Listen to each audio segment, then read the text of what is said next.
Hi Chetan గారు. Hello అండి. చేతన్ గారు, వాట్ అకార్డింగ్ టు యూ, అంటే మీ దృష్టిలో డయాబెటిక్ పేషెంట్స్ ఏమి తినకూడదు? షుగర్ వ్యాధితోటి ఎంతమంది బాధపడుతున్నారు మన దేశంలో మనం అందరం వింటుంటాం. అంటే ఒక 10 మందిని నిల్చోబెట్టినారు అనుకోండి మీరు, దాంట్లో ఒక 6గురికి షుగర్ వ్యాధి ఉంటుంది. ఎవరైతే 30 ఏండ్ల దాటి ఉంటారు కదా, అటువంటి 10 మందిని మీరు నిల్చోబెడితే 6 మందికి ఉంటుంది షుగర్ వ్యాధి.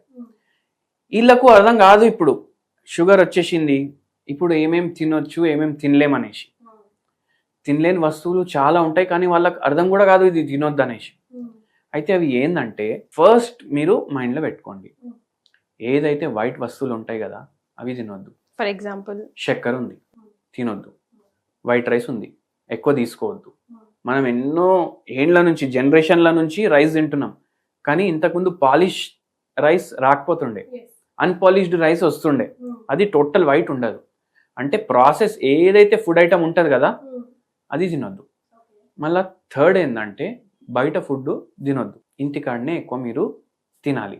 ఇప్పుడు సింపుల్గా చెప్పాలంటే, ఇప్పుడు సగం జనాభా మన రాష్ట్రంలో కానీ మన దేశంలో కానీ పనిచేస్తుంది కదా, డైలీ ఆఫీస్కి పోతారు కదా, చాలామంది ఆఫీస్లోనే లంచ్ ప్రొవైడ్ చేస్తారు.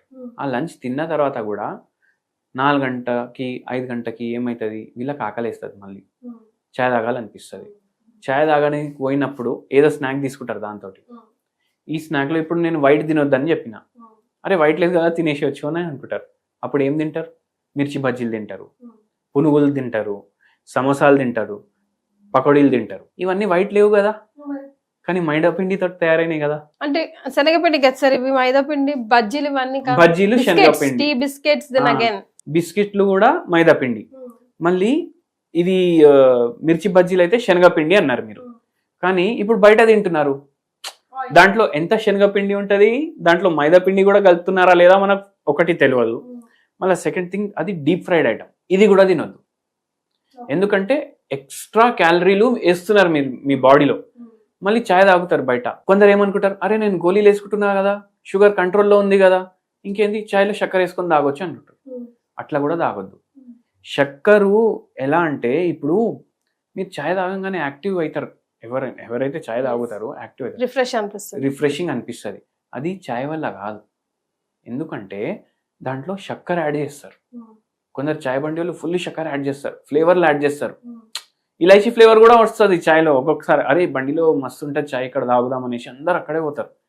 అప్పుడు ఏమవుతుంది, ఆ ఫ్లేవరింగ్ సబ్స్టెన్స్లు కూడా పోతాయి కదా మీ బాడీలో, అందుకే అవి తీసుకోవద్దు. మళ్ళీ ఏవైతే మైదా పిండితో చేసిన వస్తువులు ఉంటాయి కదా అవి తినొద్దు. మళ్ళీ ఇంకోటి ఏంది అంటే, ఇప్పుడు మనం ఇంటికాడ బిర్యానీ చేసుకున్నాం అనుకోండి, హోటల్లో ఉన్న టేస్ట్ వస్తుందా? రాదు. అది రాకపోవడానికి కూడా కారణాలు ఉన్నాయి. ఏదైతే హోటల్ బిర్యానీలు చేస్తారు కదా వాళ్ళు దాంట్లో ఎసెన్స్లు వేస్తారు, మళ్ళీ ఫ్లేవరింగ్కి సబ్స్టెన్స్లు వేస్తారు, మళ్ళీ ఇంకోటి ఏమిస్తారు వాళ్ళు, ఫుడ్ కలర్లు వేస్తారు. ఇప్పుడు మనిషికి ఫస్ట్ మనం ఫుడ్ చూస్తాం కదా, చూడడానికి బాగుంటే తింటాం, స్మెల్ బాగా వస్తే తింటాం, దాని టేస్ట్ ఎట్లుందో మనం మర్చిపోతాం ఎన్నోసార్లు. అది వేడిగా ఉంది, స్మెల్ బాగా వస్తుంది అంటే తినేస్తాం, కానీ మనం ఇంట్లో ఫుడ్ కలర్లో యాడ్ చేయం. ఇప్పుడు హోటల్లో బిర్యానీ తింటే ఆరెంజ్ కలర్ రైస్ కూడా ఉంటుంది దాంట్లో, కానీ ఇంట్లో ఉంటుంది ఆ ఆరెంజ్ కలర్ రైస్ ఉండదు. దాని అర్థం ఏంది, దాంట్లో ఫుడ్ కలర్లో యాడ్ చేసిండు, దాంట్లో ఎసెన్స్లో యాడ్ చేసిండు. దాని టేస్ట్ ఎందుకు వేరేగా వస్తుంది, ఎందుకంటే స్మెల్ కూడా వేరే ఉంది దాంట్లో, అంత స్మెల్ రాదు ఇంట్లో. ఇవి కారణాలు ఇంట్లో అంత స్మెల్ రాకపోవడానికి. అయితే ఈ వస్తువులు కూడా అవాయిడ్ చేయాలి. మళ్ళీ ఇంకోటి ఏం అవాయిడ్ చేయాలంటే, మీరు ఇప్పుడు ఇడ్లీలు చేసుకుంటారు, దోశలు చేసుకుంటారు. ఇడ్లీ కూడా వైటే కదా? అవును, దాన్ని కూడా అవాయిడ్ చేయాలా? అది కూడా అవాయిడ్ చేయాలి. ఎట్లా అవాయిడ్ చేయాలి, మీరు ఇడ్లీలు చేసుకుంటున్నారంటే మీరు దాంట్లో పాలిష్డ్ రైస్ వాడొద్దు, అన్పాలిష్డ్ రైస్ వాడాలి. అన్పాలిష్డ్ రైస్ వాడితే దాంట్లో ఫైబర్ కంటెంట్ పెరిగిపోతుంది. ఓకే, అన్పాలిష్డ్ రైస్ వాడుతున్నాం, ఇంకేం వాడొచ్చు. ఇప్పుడు రైస్ అవాయిడ్ చేయాలనుకుంటారు చాలామంది. ఎన్ని రోజులు అవాయిడ్ చేస్తారు? మా అంటే 20 రోజులు అవాయిడ్ చేస్తారు. మళ్ళీ 20 రోజుల్లో తినలేని రైస్ నెక్స్ట్ 3 డేస్లో తినేస్తారు వాళ్ళు, ఎందుకంటే రైస్ మన స్టేపుల్ ఫుడ్ అది. అందుకే మధ్యాహ్నం మీరు రైస్ తీసుకోండి, ఓకే, సగం క్వాంటిటీ. మీకు ఎంత తినాలనిపిస్తే సగం క్వాంటిటీ, దాంట్లో మనం వెయిట్ లాస్ వీడియోలో కూడా మాట్లాడుకున్నాం, అట్లా సగం క్వాంటిటీ తీసుకోవాలి.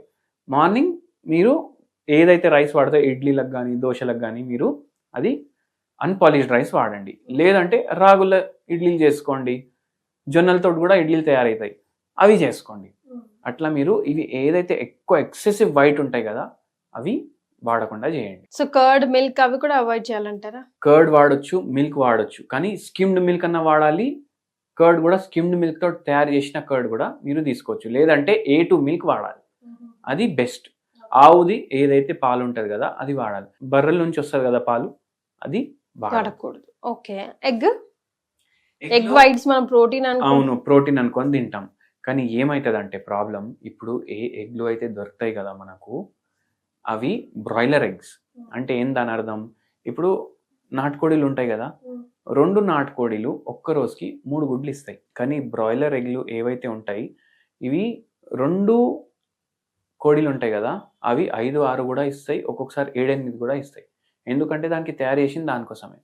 అండ్ ఏం చేస్తారు, మళ్ళీ ఎక్కువ ప్రొడక్షన్ రావాలనేసి వీటికి యాంటీబయాటిక్లు ఇస్తారు, దాని తర్వాత హార్మోనల్ ఇంజెక్షన్లు ఇస్తారు. అప్పుడు ఏమవుతుంది, ఏదైతే గుడ్డు బయటికి వస్తుంది ఇవన్నీ దాంట్లో కూడా పోతాయి, అవే గుడ్లు మనం తింటాం. అందుకే దానివల్ల కూడా వెయిట్ పెరుగుతుంది. నాటుకోడి గుడ్డు బ్రౌన్ ఉంటుంది కలర్లో, వైట్ ఉండదు, చిన్నగా బ్రౌన్ ఉంటుంది. కానీ ఈ గుడ్డు వైట్ ఉంటుంది. సో ఇది కూడా అవాయిడ్ చేయండి. So big nos for diabetic patient కి సార్ చాలా క్లియర్ గా ఎక్స్ప్లెయిన్ చేశారు. ఈ రోజు నుంచి ఇది ట్రై చేయండి, మీకు ఎలా వర్కౌట్ అనిపిస్తుందో కామెంట్ చేసి చెప్పండి.